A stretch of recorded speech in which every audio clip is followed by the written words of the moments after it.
Okay, so let's get started here. Good morning and good afternoon, everyone. A very warm welcome to our session on how to leverage the power of Salesforce to maximize growth. We have an exciting panel for you this morning. Before we get into that, I would like to share some quick housekeeping tips here. So right below the screen, you have the Q&A box. Our panel members today would like to address your questions during the Q&A hour. The Q&A hour will take place right after the panel. So if you have any questions at any point in time, please feel free to drop it in the Q&A box, and we will be happy to address that. With that, I will pass over to Pratik. Pratik, please take it away. Hey, thank you, Amrita. And hey, welcome everyone. I want to introduce myself. My name is Pratik. I'm the host, and I'm going to share a little bit about how we can leverage Salesforce and the solutions they provide during this downturn. As a lot of us know that focus on customers is really critical. And today we'll be hearing from Brian and Neil about how we are able to leverage Salesforce and the power it brings. But I want to also introduce myself, and I'll have Brian and Neil introduce them. But I lead our Salesforce practice at Brillio. We are a 600-member team here. Brillio is around 6,000 people, so almost 10%. And we do a lot of projects, solutions on clients that are in this situation. And the key focus is how do you take this value and showcase what we can do, not just from a focus on customers, but also leveraging the ROI that the platform brings. And our projects also are typically focused on looking at the ROI and showcasing the value that we can add to a client. So with that, I'll let Neil and Brian introduce themselves. And this is a little bit about Brillio, about who we are, what we do, and the focus on customer success. But maybe Brian, why don't you go ahead and share a little bit about your journey, and then I'll let Neil chime in. Sure. Thanks, Pratik. Hello, everybody. My name is Brian Schweers, and I run our Revenue Cloud Solution Excellence team at Salesforce. Been with Salesforce coming up on 5 years and have been helping companies like y'all improve your product to cash process in one way or another for about the last 35 years. So excited to share what I know about it and participate in this conversation today. Hi, thanks, Brian. This is Neil, everyone. I'm the Chief Digital Officer for Neology, a transportation and mobility company headquartered in San Diego. Thank you, Brillio, and as well as Salesforce for delivering the excellence that you do every day, helping customers win in difficult markets, such as what's happening today and in last few weeks. My journey started back at Adobe Systems, working on data, and quick introduction to Salesforce back in the days when Salesforce was a little company, and so was Adobe. And then we started adopting it. The rest is the history. So I have been a Salesforce ecosystem for many years now. Prior to Neology, I was at Cubic Corporation, which is a transportation company also headquartered in San Diego. I've had a few consulting engagements or consulting experiences around Salesforce, data science, AI. So look forward to talking to you all and sharing what I know. Maybe it's little than what Brian knows, but we'll get to an exciting conversation today. Thank you. Thank you, Neil and Brian, and I'm so excited to share. So we're going to have panel discussion. This is a virtual panel. So we're going to have me as your host asking some questions and leveraging the knowledge and the experience that Neil and Brian have to share the details. I think everyone is talking about the downturn. We had a little bit of a scare with the banking ecosystem recently. So I want to get a sense, maybe starting from you, Brian, and then Neil, is what has been the impact that you have seen both internally and as well as customers as you review and look at the situation, and love to get some insights on what are the specific ways you are looking to understand and even analyze it. I'm not even talking about addressing it, but love to get some insights, Brian. Thank you. Awesome. Thanks, Pratik. Yeah, so I'm sure most folks on the phone today have heard about the recent changes at Salesforce. I don't want to rehash all that. We're not going to Q&A all that today. But to suffice it to say that no company is immune from what's going on right now, and we've all got to make decisions about how to, I would say, protect our businesses and our customers through this downturn and be prepared to come out the other side stronger.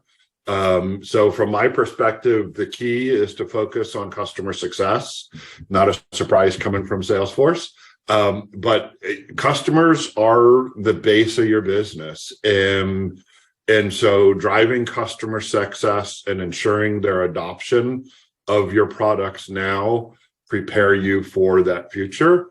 Along with customer success, we need to manage cost. We need to drive efficiency through automation. And I think those two things go hand in hand. We often say cost, and we think about cost of goods sold, but realistically here, we're also talking about SG&A cost. So how do we drive cost out of providing better customer service? And one way to do that is through automation. Another way to do that is through artificial intelligence. And obviously there's been a lot that's happened over the last couple of years to move that ball forward. So we start to mine customer data and look deeper into how do we drive improved customer success and how do we take friction out of that process. Then I think the byproduct of that, and probably my next most important thing, is preserve cash. Cash is king, as we just saw this weekend. If you don't have cash, you might get a run on your bank. Again, we're not going to get into Q&A on what happened this weekend, but I think we all need to preserve cash and be laser focused on profitability, regardless of what that looks like for your business and where you are in your maturity curve. I think, EBITDA is always an important number. Cash is always an important number. And certainly for many businesses, revenue growth has been the focus. And in the absence of that 40% revenue growth potential, we've got to be looking at ways to offset that growth, like say, and come out stronger on the other end. So, if I think about what happens when the economy rebounds, as I sort of alluded to, the smart companies are going to have made these changes now and be ready for what happens when that uptick comes out. So for now, pivot, we want to be able to manage pricing, packaging, adapt to customer demands, maintain our market share, build speed and agility within your pricing and packaging motion, automate the product to cash process, which we'll talk more about throughout this webinar, and what I call the perfect order. We want to create the perfect order. If we can create the perfect order, then creating the perfect invoice is a natural byproduct of that. And so I think if companies do these types of things, they can limit the impact during the down cycle and put themselves in the best position to turn around. Thank you, Brian. Really insightful. And I think focusing on customer success, I think whether it's a downturn or where economy is driving is always going to be key, but this is a very good insight. Neil, from your side, I know you have a lot of experience in tech, but you're in a very different industry than SaaS or even financial services. So what has been an outlook in your sector, and how are you looking at potentially downturn or maybe less impact on your business? Yeah, no, that's a excellent view there, because what there's always one sector struggling, let's say, and then the others are doing fairly well, and then there are some that are booming. And so in our case, transportation and transit, which was on a pause literally for many years due to pandemic. So we work with Department of Transportations, we work with transit agencies, transportation agencies, and for about 2.5 years of those pandemic years, people really didn't have much work going on in that sector. Current administration pouring billions of dollars into these sectors, and the new wave of infrastructure coming in, we are actually quite busy. We are looking at a lot of transit agencies issuing RFPs, upgrading their systems as providers of products and solutions to those agencies. We're extremely busy. I mean, we're looking at about $5 billion of pipeline in the next 5 years, right? So it's game changing how this sector is going to grow, and it's struggling. Brian touched on a lot of things. The cost pressures, however, are there. I mean, they will always be there. I haven't seen a company that doesn't worry about cost and cash and other things. I think everyone does, good or bad. Well, maybe people didn't, and then there was a little bit of a course correction that we're seeing in the companies. But I think, Pratik, just to say, there are always opportunities, right? And I'm sure that companies, there's still competition. Some companies will have to fold, some companies will excel, and then there is that business that comes out. The pie expands, or the pie gets distributed amongst less number of people. So there's always competitive pressure. And I just am thinking how Salesforce or implementations of that different modules would help get ahead of the competition. That's where everyone's thinking, at least in our sector. Yeah. That's really insightful. And then a lot of our focus in our panel is on private equity and private equity owned companies. And as you correctly said, this is a great opportunity for private companies or people who are not impacted by stock price to take advantage and build a momentum that can kind of not only help them thrive, but also come out winners at the end of the cycle, which we don't know when it'll end. So anyways, the next question I had was for Brian. Now, we touched a lot on cash flow, talked about how we can focus on products and pricing a bit. But Brian, specifically, if you look at privately held companies, what kind of role can Salesforce play in sort of making them more successful in the near term? Like maybe some specific solutions or offerings that either you're in the process of rolling out or you may have rolled out that people should be looking to leverage from the portfolio of different services and solutions that Salesforce already has? Yeah, it's interesting, Pratik. I look at this question sort of from two lenses. One is as the PE firm who's acquiring or managing portfolio accounts, and the other is from the lens of the portfolio account itself and what do they need to do with the cash they have, and the plans they have. And I think I bring them both up, but the answer is sort of the same. What I see the PE firms doing is driving best practices into their portfolio accounts, and those best practices, as it relates to Salesforce, starts with the customer 360, right? By having a central location of our customer, right? That view of the customer, the transactions, their health, et cetera. This has to be step one. Is we want to have a central repository so that we fully understand our customer. And then by capturing all that, we can, as I alluded to earlier, leverage our intelligence products to gain insights into their propensity to buy, product adoption, potential attrition risks, et cetera. And then this starts to give us actionable insights that we can use to be proactive through a variety of products within the Salesforce platform. For me, with Revenue Cloud, my focus is to help customers enable or automate that entire customer life cycle from, let's say, lead to revenue. And, there's various self-service offerings that help us reduce the cost to serve while removing friction from all of the relevant customer touch points. And we see today, a large movement to recurring revenue models. Obviously, we're software as a service, but many companies are increasing a percentage of their business that comes from deferred or recurring revenue. And the thing about that model then is that, I use the mantra land, expand, renew, right? So you've got to go sell the deal. You've got to help the customer adopt and consume the product so that they don't attrit. And then once they have, then there's an expansion. They need more users. They need more units.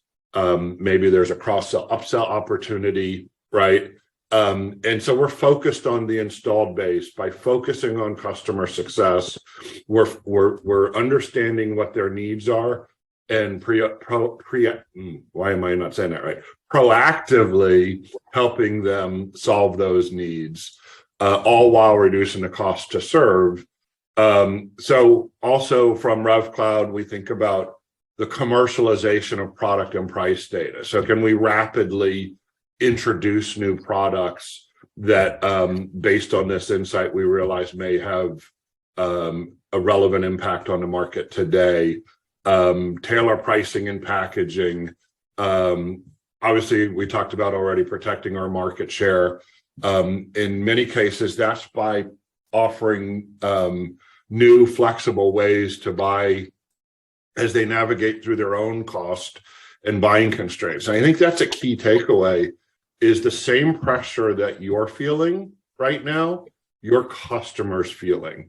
So how is it that whatever you're doing is relevant to your customer, that you become the prioritized spend, right? That your products and services are adding more value than something else they have to choose between, right? And so we want to help you, give you the tools to help you better understand what is relevant to your customer and the ability to pivot into those, which then can drive into that preservation and growth within the market. Thank you, Brian. And Neil, obviously, your company is PE owned. You're also looking at leveraging this opportunity to probably look at partnering up or looking at M&A. So if you look at some of the scenarios that Brian highlighted of leveraging a platform like Salesforce, which is obviously going to be helping you get more value from your M&A activities. Even at Brillio, we have seen some M&A conversations. So just wanted to understand, as you look at M&A and the pace that PE runs, are there any specific initiatives or projects or activities that you're probably doing that are key for you in the near term? Yeah, no, absolutely. They are. We have, obviously, as a PE-owned company, we are constantly looking at both organic as well as inorganic growth. And when that comes to, what that means is you need to know exactly what products are you selling, what pricing are you offering your customers, what's the margin on those products, what's the cost of, what's the bill of material, etc. Now, there are different strategies, right? So to explore synergies with, let's say, competitors, right, that we want to bring in. The first thing we need to know, what's the next size of the pie that we're going to win, and what's their current pipeline, because it's not additive. It's like it has some commonalities between where they're going and where we are going. And so they may say, well, we were going to make $50 million next year, let's say, right? And we bring them into our portfolio, they're going to probably not make that, because we also were thinking that we'll make that, right? And so because the customer set is sometimes similar. So it's very complex to parse out that data, and without having a system of record and applying some analytics on top of it, you won't be able to do that. Especially when you merge companies, you need to know exactly what would be the outcome of that deal, and what's the combined synergy that we could explore? Is it truly additive, or is it going to anyways? I mean, sometimes that is in itself is complex. So yes, we do use that a lot, and again, it also applies the other way around, right? PEs are typically looking at 3x, 4x, 5x type of investment horizon. And so for them to know where are we heading from our current customer portfolio and what are the possible targets for us? Are we going to go IPO, or is this the other company that's going to buy us at the end of the 5-year horizon when the fund is about to mature, et cetera? So that needs to be done constantly, every quarter almost. And so that's where you really need to carefully craft your customers, your pricing, your catalog, and your products that you own. Sometimes you have to carve out some of your businesses. So then again, you need to find out, well, carving out this business, what does that mean? Does that mean I'm going to what Brian touched upon, land, expand and renew? Which stage are you at, right? Are you expanding that customer? And if you carve that out, what would that mean? Are there cross-sell, upsell opportunities that you would miss out as well? So how do you know all that stuff if you don't carefully monitor what Brian just said, right? So that's where our focus is always and constantly. Yeah. Thank you, Neil. Very insightful. I'll talk a little bit about a shift, right? And Brian, as you see companies, and this is not limited to just SaaS or technology companies, but a lot of companies are now moving into an as-a-service model, right? And as-a-service model essentially means not just transformation of their go-to-market strategy, but also this is a great way for them to survive and thrive in this downturn because it will lead to more sticky customers. So from a platform perspective, how is Salesforce helping in this shift as companies are adopting this move to as-a-service model? Love to get some insights from your side. Yeah. Absolutely. Yeah, I think, it's been a trend for several years now, but I would say during the pandemic, we really saw this acceleration. The companies that had a significant portion of deferred revenue, publicly traded companies, their stocks seemed to fare better. They had more predictability in their revenue because they had a book of business, right? And so we saw sort of rapid acceleration since then of companies either trying to convert their existing products into some form of as-a-service model or to introduce new offerings that follow that concept. And so you wind up with sort of product as a service, but you also see people still selling product as a one-time charge, but creating new types of value-add services that wrap around them. Obviously, a lot of equipment, a lot of product now has technology in it, whether it's a point-of-sale machine or a tractor or a vehicle, there's now software and the potential for subscriptions, not just a warranty contract, but other types of cloud-based services that are now sort of available to you within your equipment itself. So we see these sort of hybrids forming. There's a physical good that may be sold as a service, or it may be sold as a one-time charge. And then there's services or digital products that follow the more traditional SaaS model. In either case, I think these recurring revenue, I think there's two things that go with that. Because the other dynamic is this move towards sort of self-service. And if we go back to this idea of land, expand, renew, what we're seeing is there's some companies that want to offer a free trial and try my new as a service product, go online and sign up for it, download it, whatever. And it's a freemium version of it, whatever. And so very low cost of sale, a zero touch point to get the customer to consume the product.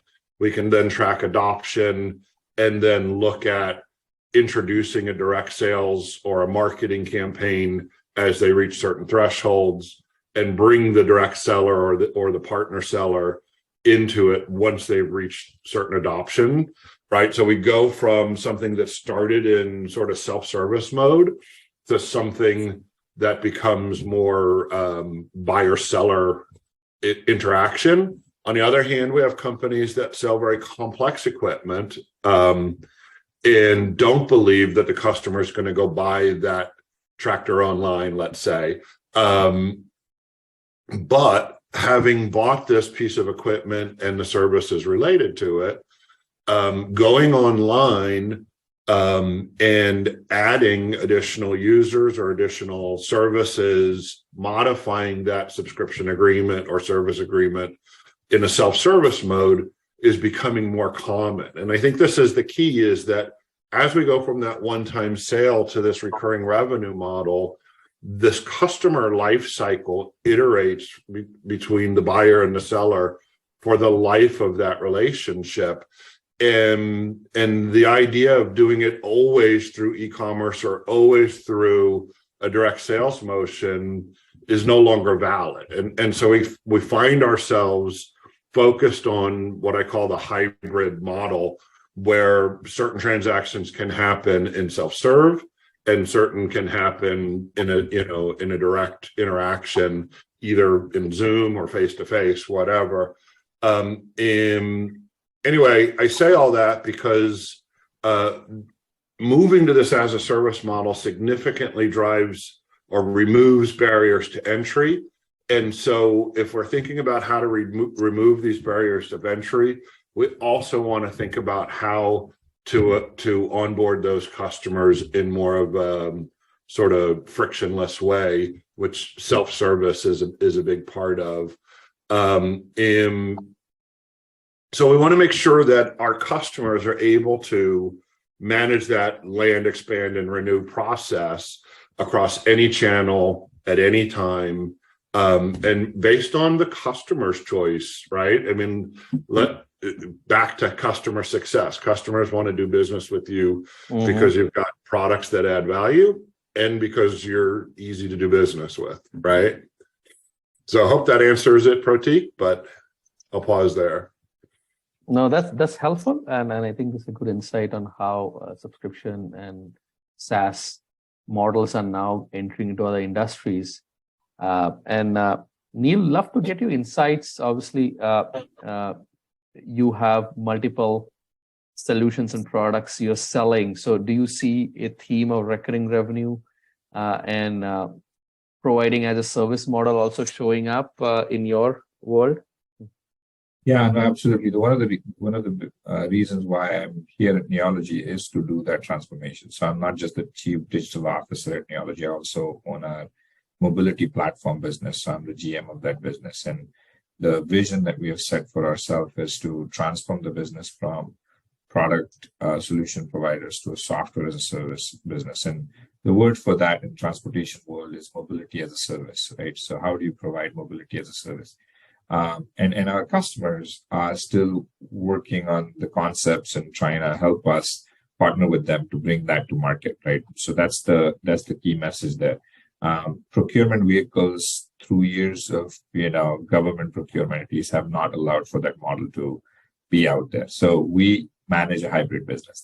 That's the traditional business, sell products or solutions, and then there is revenue recognition on that as you sell. But what that creates to your cash flow, as you said, it creates the peaks and valleys of the cash flow, right? So you have a feast and a famine kind of experience. So how do you value that type of business? I mean, that's very difficult to do. I mean, you can value it on maintenance contracts, but the word maintenance in itself sounds very archaic. And so we are trying to transform the business into pure SaaS model. It will take time, obviously. I think if we are successful in transforming at least 50% of it by the cycle of, the P cycle, we'll call ourselves a massive success. But we are on that journey. And for that journey, you just can't just get up one day and decide how you do that, right? You need the formula. And that formula, especially in the economic downturn, as Brian said earlier, it's a good time to propose to your customers a model that moves them from CapEx investments to an OpEx investment, right? So I'm going to sell you a camera. I'm going to sell you a big reader for your transportation needs.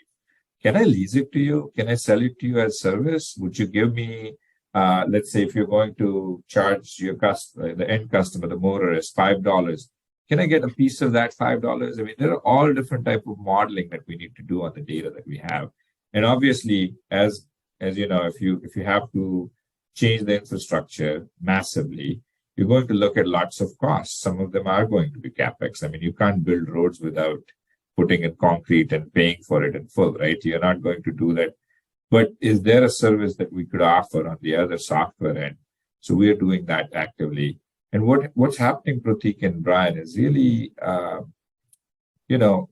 suppliers. AWS is our supplier, let's say. Salesforce is our supplier. All of you are doing software as a service. So the finance folks would have to pull their hair out if you change the pricing. But if we are in the Salesforce and we are in the software as a service model, we could implement better pricing structures for our customers, more stable, aligned with how the market moves, aligned with how the software companies that supply us technology move in that direction. So that's work in progress, and a platform like Salesforce definitely is helpful in that journey and transformation. Yeah. Well, that's an awesome point, Neil, because I agree with you that if you have visibility on your monthly recurring cost, and if you have a visibility on a monthly recurring revenue, your board meetings with your private equity investors will go much smoother. And that's a really insightful way of trying to give the leadership the visibility on where and how the growth is happening. So we are kind of towards the end of our panel discussion, but I want to ask this question to both of you, starting with Brian. Now, we are looking at private equity owned companies, and the way they measure the success is profit, net profit, or EBITDA improvements, right? So as you look at a large company and they may have different segments, Brian, like what are the ways a platform like Salesforce can drive those margin improvements and eventually lead to a higher multiple for the company and the EBITDA measurements that the board will be looking at? Yeah, so, everything we've talked about so far sort of applies to what you're asking. But I'd add that, when a PE firm is acquiring a new portfolio account, it's often because of their technology or their people or their ability to gain access to a certain segment of the market, whether it's regional or, scale. And so one of the things that these companies often don't have as their strong suit, especially if they're emerging, is what I refer to as operational excellence. And so there's things you do as a startup to get started, and gaining new logos and proving your technology, obviously are very important. But at some point, that private equity firm, as you mentioned, is measuring you based on EBITDA. And so how do I start to get control of that? Is I have to start thinking about operational excellence. And so we start implementing sort of scalable day-to-day operational constructs, ensuring that we can get financial data, often is a big one, right? Is how a startup company managed its books versus what are the requirements. And I think Neil already sort of touched on this, that the PE firm is now expecting in your monthly or quarterly board meetings may be very different than what you're used to. And the underlying data behind that comes from that transaction, from lead, quote, order, contract, fulfillment, invoice payment, revenue recognition, right? And so we think about Revenue Cloud and how it helps create that operational excellence throughout the entire customer life cycle, ensuring proration calculations on an amendment or renewal are done right, et cetera. Ultimately, put the rigor in place.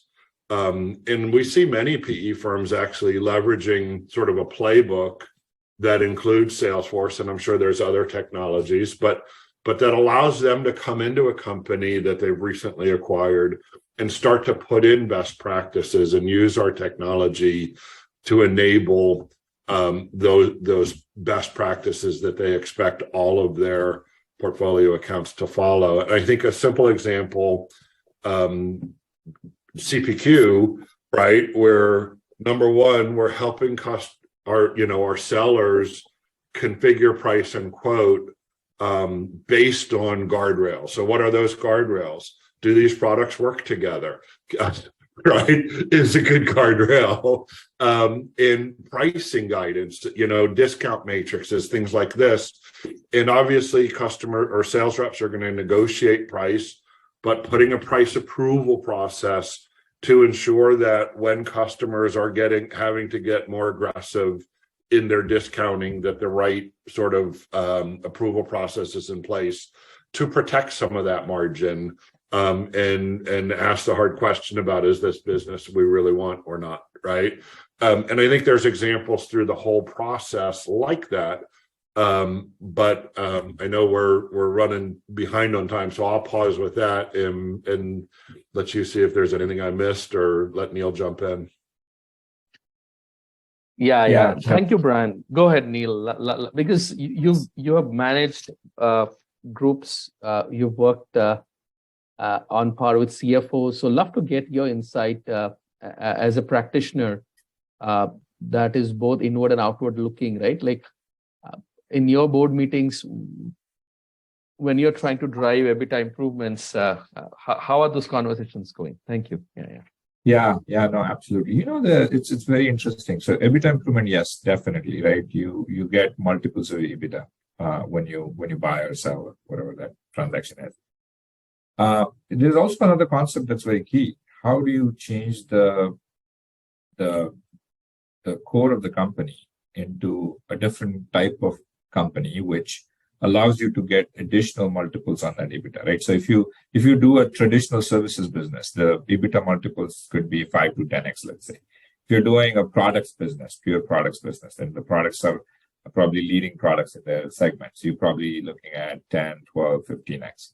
But if you're a software as a service business, right, your product EBITDA multiples are going to be naturally upwards of 15, maybe even 20x, right? So, so it's not just necessarily how you're improving EBITDA, how you're improving the entire sales process, how you're improving entire buying cycles for your customer, how you're improving the core of the company. In a way, that's what transformation is about. It's not just about, well, I'm going to just, improve my EBITDA, but I'm not going to change the outlook on the company. So that's where we are focused on. We are not only measuring the percent of business that's traditionally services products, but we're also measuring what value we could add.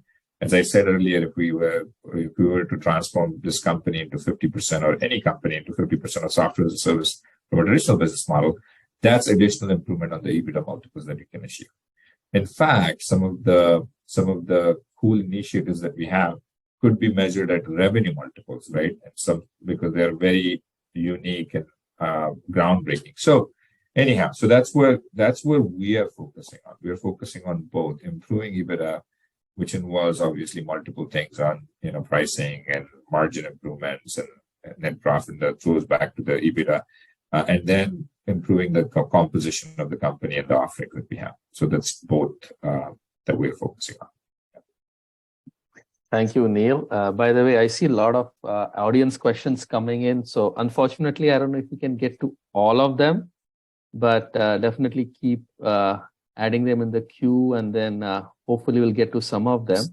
But this is a very interesting question, Neil, more for you, and then I'll let Brian also chime in. And this is a little broad, but as you want to implement a large transformation, right? And we're talking about digital transformation, let's say modernizing your stack to allow subscription management. What are some of the lessons learned from your background and prior projects that you can share with the audience as you're taking on a large transformation project, Neil? Yeah, I think if you're taking on large transformation projects, I mean, concepts and ideation, the first principle is obviously listen from your customers, right? I mean, every voice of customer is key. You don't just transform things and services and confuse your customers. And to listening to your customers, you need to really carefully sift through your sales team and making sure that they have the pulse of the customer. So first talking to them, having a few anchor customers that you work with to bring that innovation to the market has been something that I have really found success with. Instead of trying to throw an offering at the market, and I've seen companies fail at it, right? There are some companies that wanted to surprise the customer. So don't surprise your customer. Make sure that your sales team is aligned with you, obviously, and then make sure that there are few anchor customers that are significant, and they're early adopters, right? Everything in this technology terms, early adopters are the ones that are willing to take risks. So have those persona of customers ready, and when you apply digital transformation or any type of transformation on your offerings, on your systems, or way they are sold today in the marketplace, try that for about 6 to 9 months, and then once that's successful, get that feedback and then go to the rest of the market with the new offering.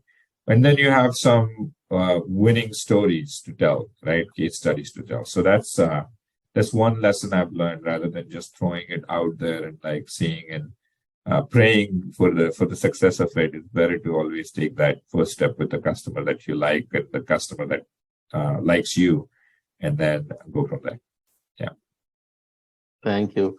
And Brian, I know prior to Salesforce, you have spent some time in leading transformation projects at larger companies as well as at system integration. So any feedback?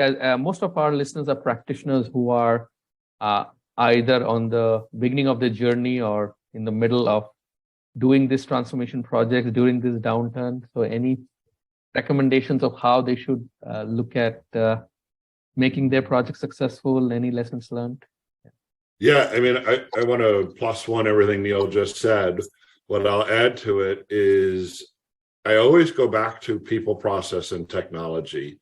Technology is one part of this solution. I'm a process guy. I walk through a factory and I can see things and envision where waste is or whatever and define the process. The people part is always, in my opinion, the hardest and the most important. And so we want to make sure that we're focusing on the people, on the culture, and because ultimately transformation is only successful if your employees and your customers, your constituents, embrace it, adopt it, right? And I think that's part of what Neil is alluding to, is find those early successes, build confidence in it. You're building confidence in leadership, but you're also building confidence in the users. And I think that's critically important. And I would add to that, in my experience, is and Pratik, you and I have had this conversation with several customers over the years, is start with a phase 0 before we start implementing software. And it comes back to the people side, is let's make sure we understand what it is we want to solve. We may not know exactly how we're going to solve it, but we want to know what those performance metrics, what does success look like? Success doesn't look like we went live on March 15th. Success looks like we solved these business problems, right? Or at least made forward momentum towards solving, right, these business problems. And so we want to make sure that folks know what we're really trying to do here is not implement technology, but make meaningful change to our business and the future of our business, and what that change is going to look like, how they can participate in that, and then start looking at the data, right? When we're talking about transformation, it's not lift and shift. Lift and shift is not a viable transformation strategy, right? So that may mean we're going to change the way we manage our product catalog. It may mean we're going to change the way we manage pricing. We may still get to the same price, but the data model required to get to that price in an automated fashion may be different than what you're used to in a spreadsheet or whatever your legacy tool is. And so we want to be thinking about those sorts of impacts of this transformation, right? Again, back to people, process, and technology, and make sure that we're all ready before we start putting hands on keyboards or downloading millions of rows of data. Thank you, Brian and Neil. Very insightful, and I see a lot of questions coming from audience. I have another question. I think this was addressed slightly by Brian, but I'll probably let you expand. So people talk a lot about omni-channel sales motion, and I think every platform, every software provider has a unique definition of omni-channel and customer experience. So given the current scenario, when you look at, let's say a CIO comes to you and talks about, hey, we want to implement the omni-channel strategy for customer experience outcomes, how do you approach that, Brian? And then I would love to get Neil's perspective from a practitioner's perspective, but love to get your insights on what is omni-channel by definition, and it's been used for so many years, but in this ecosystem, how does it entail is CIO's vision, right? Yeah, it is a word that's used by different companies for different things. When we think about it, we think about this idea I alluded to earlier, where there is a hybrid buying and selling, and even in our personal world now. Let me just give a real simple B2C example before we talk about B2B. I buy a lot of stuff from Lowe's or Home Depot, and I go onto their website because I could drive 15 minutes this way to one big box store. I could drive 15 minutes that way to the other, 15 minutes south to a third, and which one has what I need? Right. So I go onto their website and I find the things I need. And this is a great innovation through the pandemic, because these systems didn't work so well before we weren't allowed to walk in the door. But now I can go find the things I need, make the decisions about which store I'm going to go to, and actually check out while I'm sitting at home. And then that sends them a notification that I've bought something, and they pick it, pack it, and put it on a pallet or a cart, send me a message saying it's ready for pickup. I drive down there, I tell them I'm at door one. And to me, this is omni-channel because I bought something online, but I picked it up in the physical world. I didn't wait for it to be shipped. I got it 2 hours from now, right? And so if we think about that in B2B, it's sort of the same thing, is that our customers are choosing to do business with us in person, over the phone via Zoom or whatever, and through self-service modes, which is no longer just an e-commerce site. It could be an in-app purchase. It could be a Slack message or a chat message or whatever. So self-service now expands into all these things. And if I come back to this data transformation conversation we had in the last question, what does that mean from a data transformation? If I had a product catalog and a pricing engine for self-service, and I had a different one for my PRM tool, and I had a different one for my direct sellers, then I'm constantly trying to figure out how to make pricing changes in 3 different systems. Or when my customer, and this happens to all of us, you call the bank or whatever, and you put in your number, and the first thing they say after you've proven who you are is, "Hi, who am I speaking to?" That's not omni-channel. Omni-channel is whether they came to you through Slack or through an e-commerce site or in person. You know who they are. The product is the product. The price is the price. Their order history. And so we want to think about, how do we eliminate and unify these, what starts to become redundant master data sets, and what's even more confusing is redundant transactional flows. whether it's a shopping cart or a quote, and whether the quote's from a direct seller or an indirect seller, there needs to be a central repository that says, this is the quote / cart. And that implies that the customer, the partner, and the company itself all have a single unified view of what it is the customer's trying to buy. And so from my perspective, in order to enable this omni-channel buying and selling, I need to get back to master data that is unified and deduped. And then I need sort of transactional excellence that allows me to surface that customer data from any one of those channels. And I know I see Neil shaking his head, so I'll let him pile on. No, this is I'm in the violent agreement with you, actually, to be honest. This is the future, right? I mean, I think a lot of customers are still confused about how to provide that basic experience. And then you have a dissatisfaction because, hey, at the end of the day, customers may talk to each other and find out, like, hey, to your example, hey, I see that. I mean, this happens with some companies that are food delivery services. You see a restaurant menu. If you order that food, it actually has a different price if you buy it in. And some big retailers also do this trick that if you're shipping the product versus if you walk in, you have a different pricing. Maybe that's with the strategy of shipping costs and other things are all hidden in that pricing agreement. But I think as we move forward in the future, this omni-channel experience is going to be very key for everyone to be delivering at the same time, the same pricing, the same common master data set that you have, and I think that's where the future is. So,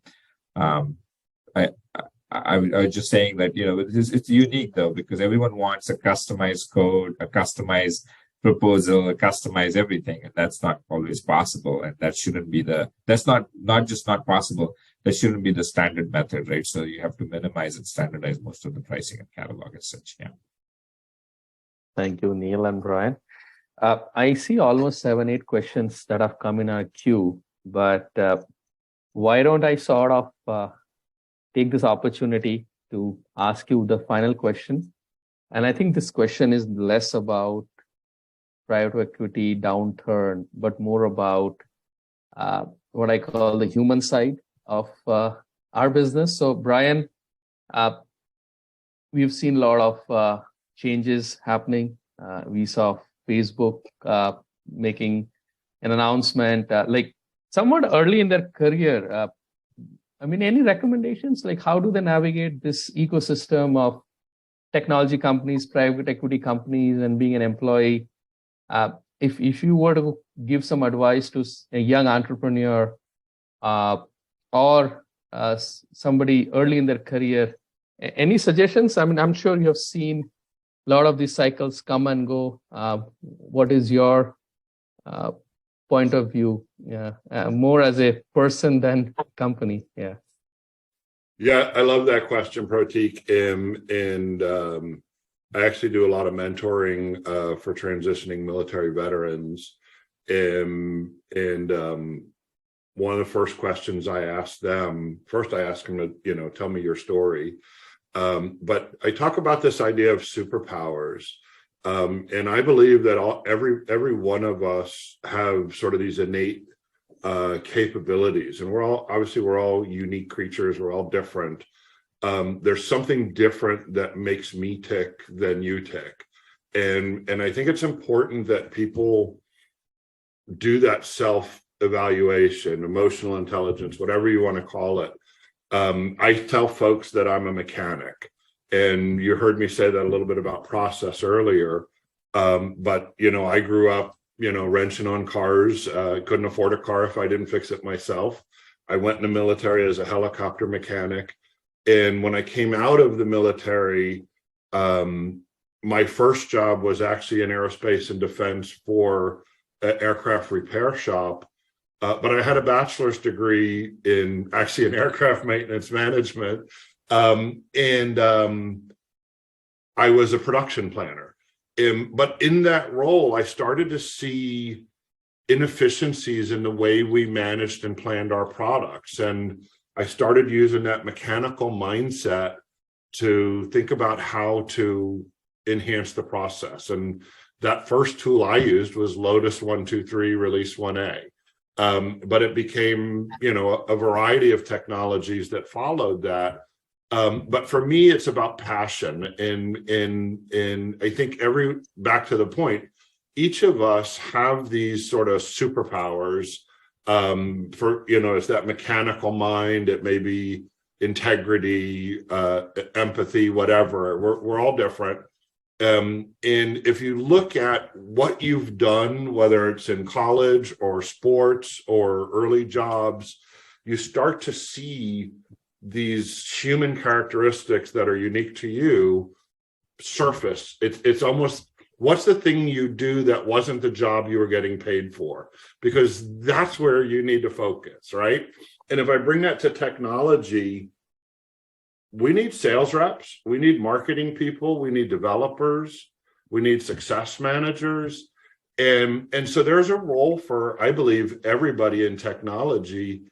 You don't have to be a programmer to be in technology. But if you figure out, and frankly, you don't even have to be in a software business or consulting business to be in technology. Everything we use today has technology in it. You can't go repair a copy machine without knowing technology today, right? And so the question then becomes, what are the things that make you happy in your day-to-day, and how can you map that to a role that gives you a meaningful career and not just a job? Thank you. Neil, we've known each other for so many years. We came here almost the same time from India. So love to get your insights, like as you mentor your team and maybe the broader ecosystem, how are you advising them to go through this difficult time? Yeah, I think embrace change, right? And make sure that you are always flexible on not just technology, but everything in your life, because things change rapidly. I mean, we have had massive changes in just this short period of time. Obviously, those that moved from India to the US, that was a change in itself. You left behind what you knew, then you came here, and then you started learning a new environment. So my constant, the only constant in anyone's life is change. And the other thing that I would tell the technology side is, well, I was really worried when I saw ChatGPT release 3.5. Yesterday, they released ChatGPT 4. And if you haven't watched the video, go watch the video and think about what could this do to your job, right? And this is for everyone. This is not for young and whatnot, experienced people. This is for everyone. What is this going to do to my job? And how am I going to change ahead of times to embrace the change that's coming my way, period. So thank you. Think about that. Yeah. Awesome. Thank you, Neil. Very insightful. I think great Q&A session. And with that, I really want to thank everyone. We had lots of participants, a lot of Q&A. There are some questions that are not answered. So hopefully we'll be sending the recording and following up with you. But want to acknowledge the efforts by our marketing team in putting this together, the effort by Neil and Brian to join some of our rehearsal meetings, and then definitely the audience for sharing some of the questions. And I'm sorry we couldn't get to all the answers, but happy to have one-on-one meetings and then share about how Brillio and our partners like Salesforce and our reference customers like Neology can all help you get the most out of your investment in Salesforce and adjacent technologies. So with that, I would like to sort of end the webinar, and I'll let our marketing team, Amrita, maybe finalize anything left. Otherwise, good to meet all of you on the panel, as well as the audience that has been so helpful. And thank you, Prateek and Brillio, for putting us on. Thank you, Brian. Thanks, everyone, for a fantastic session. Bye-bye. Bye. Thank you, Neil. Thank you, Brian.